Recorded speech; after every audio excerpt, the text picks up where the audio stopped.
Hello मेरे प्यारे बच्चों, कैसे हैं आप सभी। होपफुली आप लोग बहुत अच्छे होंगे।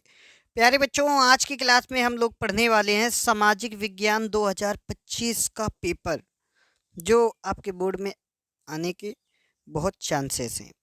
ठीक है प्यारे बच्चों, तो शुरू करते हैं आज की क्लास को। सबसे पहला क्वेश्चन है बच्चों, निरंकुशवाद का तात्पर्य है। अब बच्चों, निरंकुश मतलब जिसमें किसी का अंकुश ना हो। बात तो यही है ना प्यारे बच्चों। तो देखिए, पहला जो क्वेश्चन का आपका आंसर होगा, तो ऐसी शासन व्यवस्था जिसमें सत्ता पर किसी का अंकुश ना हो, मतलब निरंकुश। ठीक है बच्चों, आपका एकदम करेक्ट आंसर क्या हो जाएगा बच्चों? Option B. ठीक है, आपको समझ में आया होगा। बढ़ते हैं अगले प्रश्न की ओर। उदारवाद से तात्पर्य है। उदारवाद क्या होता है, इसके विषय में आपको बताना है। तो उदारवाद क्या होता है बच्चों, समझिए।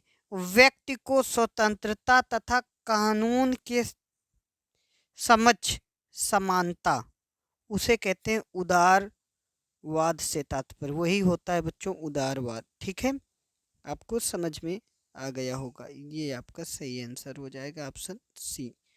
ठीक है प्यारे बच्चों, बढ़ते हैं अगले प्रश्न पर। प्रश्न नंबर 3, जलियांवाला कांड बाग कांड में गोलियां किसने चलवाई? तो भैया किसने चलवाया था? वो तो जनरल जनरल डायर था। और ये कब हुई थी ये घटना? 13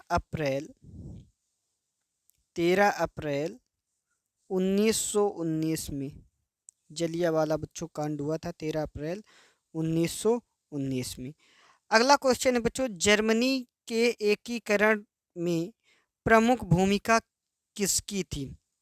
तो बच्चों, जो जर्मनी की एकीकरण में प्रमुख भूमिका थी वो ऑटो वन बिस्मार्क की थी, गांधी जी की नहीं। तो सही आंसर ऑटो वन बिस्मार्क। अगला क्वेश्चन है बच्चों, चौरी चौरा कांड कब हुआ? तो बच्चों, चौरी चौरा कांड हुआ था 1922 में। महात्मा गांधी ने ही इसे लीड किया था। अगला क्वेश्चन है, विभिन्न स्तरों पर सत्ता का बंटवारा कहलाता है। छठवां क्वेश्चन बच्चों इंपॉर्टेंट क्वेश्चन है। सामुदायिक सरकार, गठबंधन सरकार, संघीय सरकार, एकात्मक सरकार। क्या होगा सही आंसर? आप लोग बताइए बच्चों, कैसी सरकार?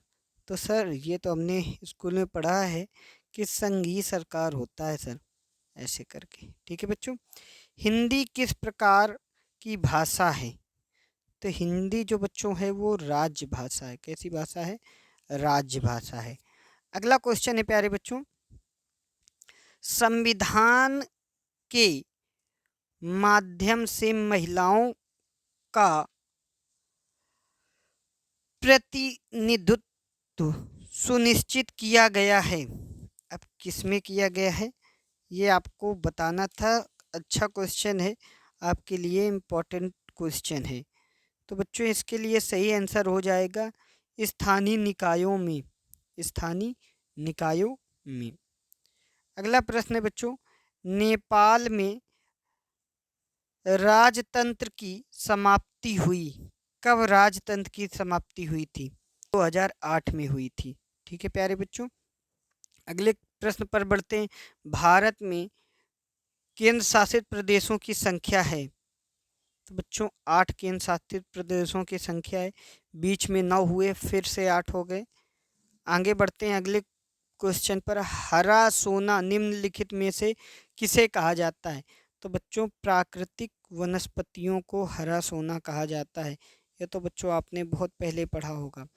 अगला क्वेश्चन है, वायुमंडल का कितना प्रतिशत भाग समुद्र जल के रूप में उपलब्ध है? वायुमंडल का कितना प्रतिशत भाग समुद्री जल के रूप में उपलब्ध है? तो 97.5। अगला क्वेश्चन है बच्चों, रबी की फसलों को बोने का समय क्या होता है? तो बच्चों, रबी का जो फसलें होती हैं वो अक्टूबर से दिसंबर के बीच में बोई जाती हैं। अक्टूबर से दिसंबर के बीच में ये फसलें बोई जाती हैं। ऐसा कौन सा उद्योग चूना पत्थर को कच्चे माल के रूप में प्रयुक्त करता है? बच्चों सही ऑप्शन हो जाएगा आपका सीमेंट।